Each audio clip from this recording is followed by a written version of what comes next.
یہ جو موجودہ حالات ہیں اس کو ہم عذاب الہی کہیں گے، اللہ کی طرف سے امتحان اور آزمائش کہیں گے، یا یہ کچھ بھی نہیں ہے، بس یہ ایک فائنینشیل گیم ہے، کوئی دو ملکوں کا جھگڑا ہے، ایک بیماری ہے، اس کے سوا کچھ نہیں ہے؟ ایک مسلمان کی حیثیت سے ہم اسے کیا سمجھیں، کس طرح سے اس کو ہم ٹیکل کریں؟ بسم اللہ الرحمن الرحیم۔ شبیر بھائی، ہم ایمان والے ہیں، ہمارا دعویٰ ہے کہ ہم وشرہ وخیرہ من اللہ تعالی، کہ اگر شر پہنچتا ہے تو بھی ہم اس پر ایمان رکھتے ہیں کہ اللہ کی طرف سے ہے، اور خیر بھی اللہ کی طرف سے ہے۔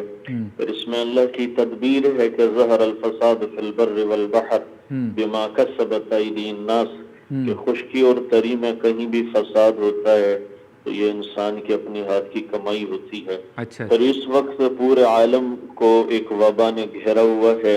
اس کا مطلب یہ نہیں ہے کہ ہم سے اللہ کا عذاب ہے، بلکہ کچھ صورتیں ایسی بھی ہوتی ہیں، کچھ تنبیہ کرنے کا اللہ کا انداز کچھ اور ہے، جو اس امت کا طریقہ ابھی رائج ہے۔ آپ دیکھتے ہیں جو کچھ ہو رہا ہے، جو کچھ ہوا، 1400 صدیاں گزر چکی ہیں، خیر القرون کا زمانہ گزر چکا ہے۔ اب وہ دور آ چکا تھا کہ جہاں یہ عالم آپ خود دیکھ رہے ہیں کہ جو اللہ کے اوامر کو کس طرح سے نظر انداز کیا جا رہا تھا، کس قدر لوگ خدائی کے دعوے پر آ چکے تھے، کس قدر لوگوں نے افراتفری کی ایک ایسی اپنی دنیا قائم کی تھی۔